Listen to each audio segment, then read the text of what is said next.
अपने सदगुरुदेव नगली सरकार के पावन श्री चरणों में नतमस्तक होकर गुरुदेव श्री ईश्वरानंद पुरी जी महाराज और माता पिता के पावन श्री चरणों में नतमस्तक होकर सादर प्रणाम करता हूँ। प्रेमी सज्जनों, कुछ भक्तों की मांग पर और सत्संग प्रेमियों के कहने पर आज हम सत्संग करने जा रहे हैं। आशा करते हैं आप बड़े मन से सुनेंगे और अपने जीवन को सफल बनाएंगे।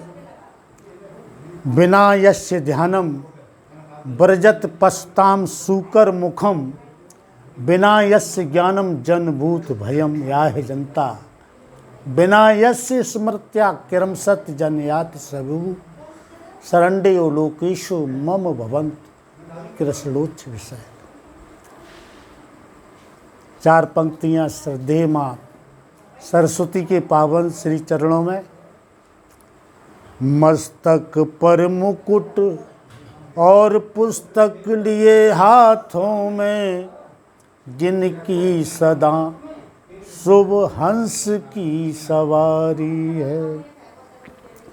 बार बार विनती करूं पूज पद्मासन की, आह मधुर बीड़ा की अति ही ध्वनि न्यारी है।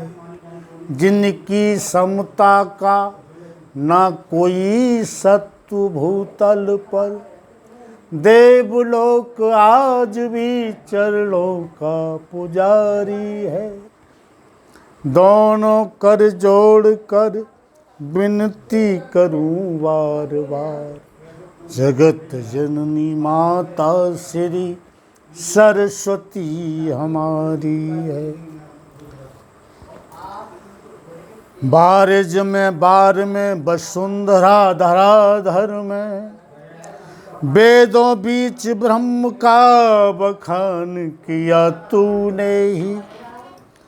मधु माधवी को अवदात किए, कोकिला को कल कंठ दान किया तूने ही। प्रथुल पयोध हिम रश्मि रश्मियों में हिम, निस्दयोस सांद बिहान किया तूने ही। तेज तारकों में प्रखर हुताशन में, द्वैत मान भानुमान किया तूने ही। पावन सरस्वती मैया के श्री चरणों में नतमस्तक होते हुए आगे ये जो भाई लोग जो बात कर रहे हैं, थोड़ा बैठ जाए भाई लोगों, मिलकर बैठो आओ, मिलकर बैठो आओ, प्यार की कुछ बातें करें। गले पड़ने से तो अच्छा है कि लग जाओ गले। हो चला जिक्रे जहां, अब यार की बातें करें, छोड़कर तकरार आज के त्योहार की बातें करें। ओ जिस्म देकर जिस्म के संग जिसने जानो दिल दिया, ओ जिस्म देकर जिस्म के संग जिसने जानो दिल दिया। हम तो दिल से उसी दिलदार की बातें करें। अरे जिनको मिल चुका है उनकी मोहब्बत का मज़ा, वो क्यों किसी से बैठकर बेकार की बातें करें। मस्त राम मुर्दों से बोले हमको कुछ बतलाओगे। मस्त राम मुर्दों से बोले हमको कुछ बतलाओगे। मुर्दों में से एक मुर्दा बोला मर जाओ सुख पाओगे। जीवन है अनमोल, काम कुछ ऐसे कर जा, और पाकर गुरु से ज्ञान यार मरने से पहले मर जा। अपने घर में बैठ निरंतर नहीं किसी के घर जा, और सीता राम नाम सुमिरन कर भवसागर से तर जा। राम का नाम ही ईश्वर का नाम या आप जिन्हें मानते हैं उनका नाम लेकर के इस भव सागर से आप पार उतरेंगे। कलियुग केवल नाम आधारा, सुमिर सुमिर जन उतर ही पारा। अब हम आगे बढ़ते हैं। प्रेम सज्जनों, शब्द ज्ञान का उपदेश करने वाले को गुरु कहते हैं। जगत में गुरु बहुत मिलते हैं, पर सद्गुरु दुर्लभ है, मुश्किल है, कठिन है। सत शब्द का अर्थ है परमात्मा। सर्वकाल सर्व स्थान पर जिन्हें परमात्मा का दर्शन होता है वे सद्गुरु है। और थोड़ा ध्यान देंगे सो समझ में आएगा।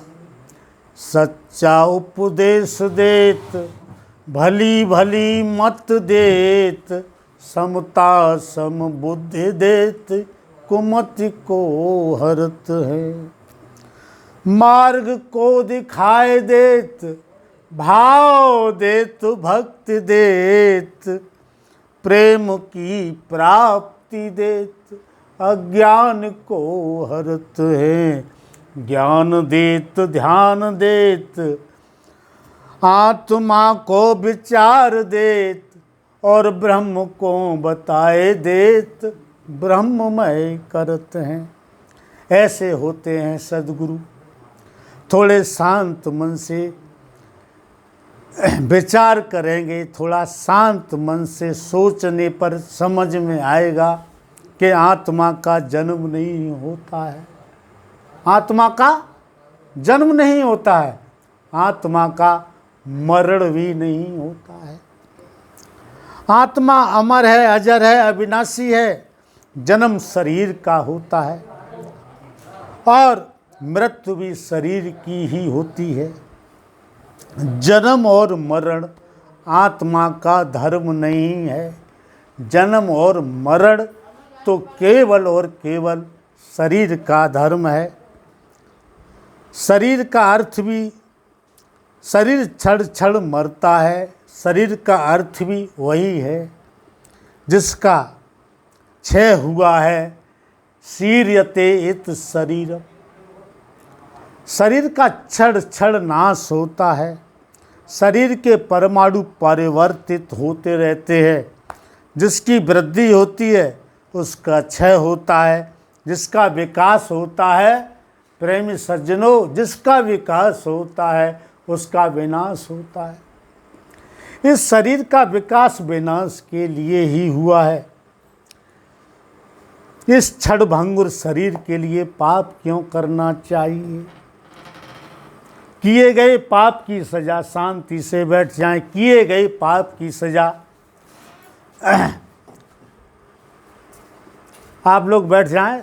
किए गए पाप की सज़ा जीवात्मा को भोगनी पड़ती है। पाप मरण को बिगाड़ता है। जो क्षण क्षण का ध्यान रखता है उसका मरण सुधरता है। मानव जन्म की यही विशेषता है कि उसे आत्मा और अनात्मा का विवेक होता है। मानव जानता है यह शरीर जो है वह मैं नहीं हूँ, मैं तो शरीर से भिन्न हूँ। मानव ज्ञानी है पर उसका ज्ञान नहीं टिकता। थोड़ा ध्यान देंगे। प्रभु नाम के जप करने वाले का ज्ञान टिकता है। जो ज्ञान को टिका लेता उसमें अज्ञान नहीं आता। अज्ञान नहीं आता तो वासना नहीं जागती।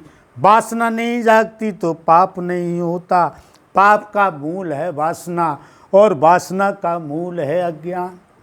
अज्ञान का नाश केवल और केवल ज्ञान से होता है।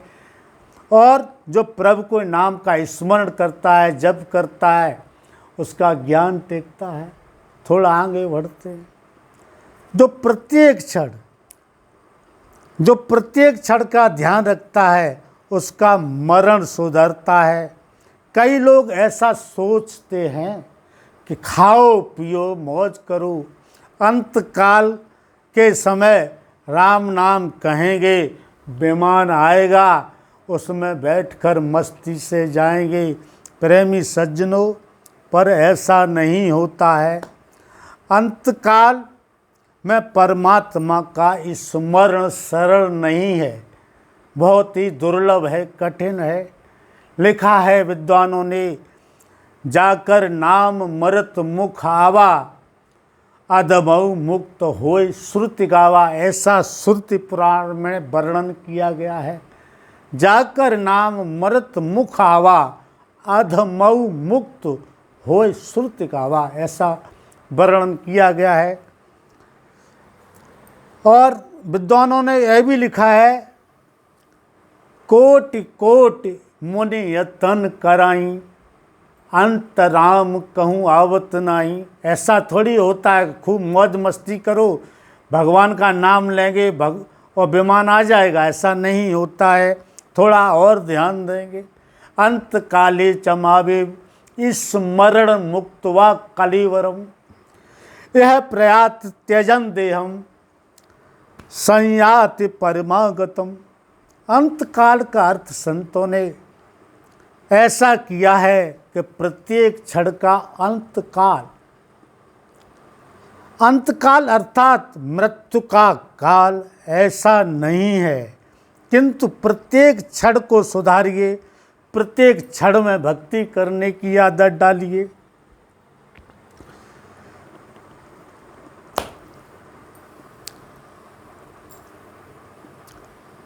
थोड़ा ध्यान देंगे। कड़ के अनुचित उपयोग से व्यक्ति दरिद्र होता है तथा छड़ के अनुचित उपयोग से मरण बिगड़ता है।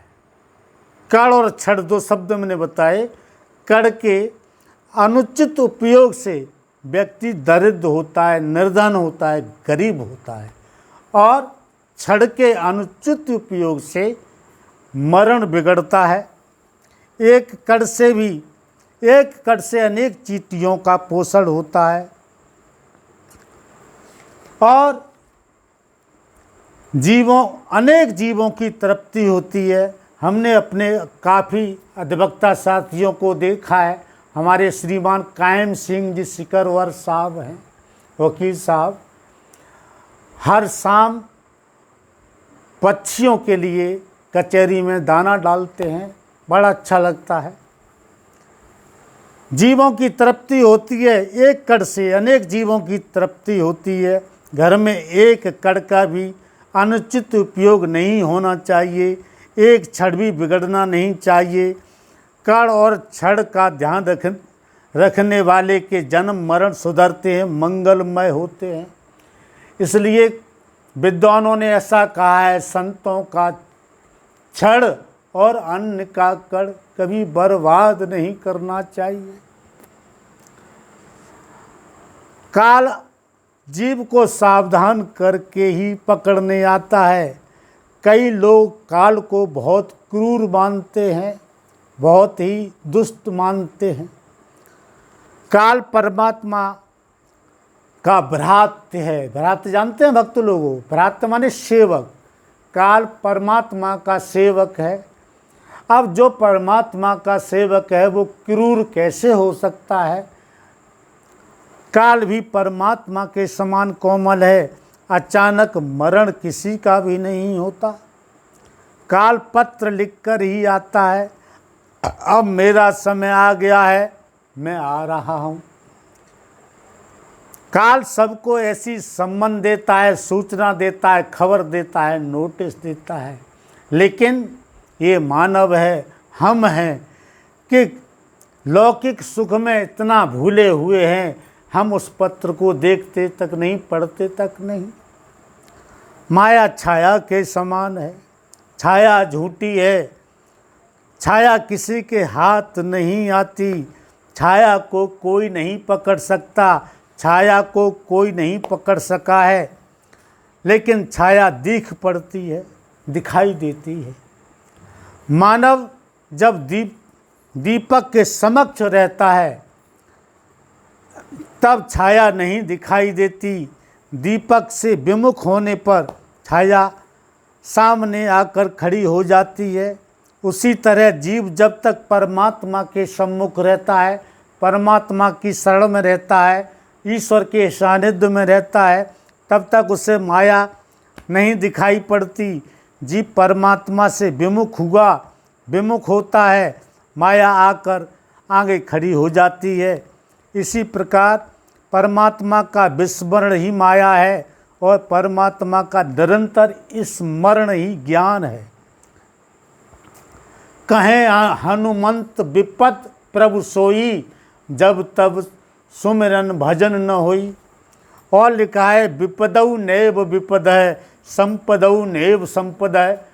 विपत्ति विपत्ति नहीं होती, संपत्ति संपत्ति नहीं होती। विपदौ स्मरणम विष्णु, विपद है विस्मरणम विष्णु, और संपद नारायण स्मृति, भगवान का स्मरण ही संपत्ति है और परमात्मा का विस्मरण ही दुख का कारण है। इसलिए हम लोग ईश्वर का गुणानुवाद करते रहें। ब्रह्म हत्या अर्थात ब्रह्म से विमुख होना। हमने लोगों को कहते सुना है कि ब्रह्म हत्या जैसा कोई पाप नहीं है। अरे भाई, ब्रह्म को कोई मार सका है? ब्रह्म को कोई मार सकता है? ऐसा लोगों से सुना है। ब्रह्म हत्या का मतलब ये है ब्रह्म से विमुख होना। भगवान से विमुख होने वाला ही पाप करता है। माया उसे घेर लेती है, त्रस्त करती है, दुख देती है। स्वप्न सोए हुए व्यक्ति को सुख और दुख देता है। जागृत को स्वप्न का सुख नहीं है और दुख भी नहीं होता। सोए हुए जीव को संसार मिलता है और जागृत को परमात्मा मिलते हैं, भगवान मिलते हैं। जो जागृत है उसे भगवान के दर्शन हुए हैं। भगवान श्री कृष्ण जब प्रकट हुए तब सारा संसार गहरी नींद में सोया हुआ था, गहरी निंदा में था। वसुदेव और देव की जागृत थे। वह परमात्मा वसुदेव और देव की जागृत थे तो उन्हें परमात्मा कन्हैया का दर्शन हुआ।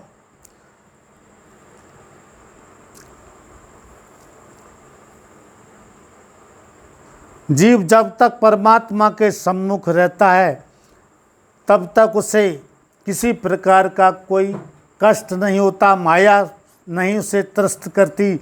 परमात्मा से विमुख होते ही उसे माया सताने लगती है। माया जीव को संसार में फंसा कर रखती है, ईश्वर से विमुख रखती है, दूर रखती है। थोड़ा ध्यान देंगे, शांति से बैठ जाएं सभी लोग। जीव का माया के साथ संबंध, जीव का माया के साथ माने जाने वाला संबंध सच्चा नहीं है, झूठा है। वह तो झूठी है, माया झूठी है, माया का संबंध भी झूठा है।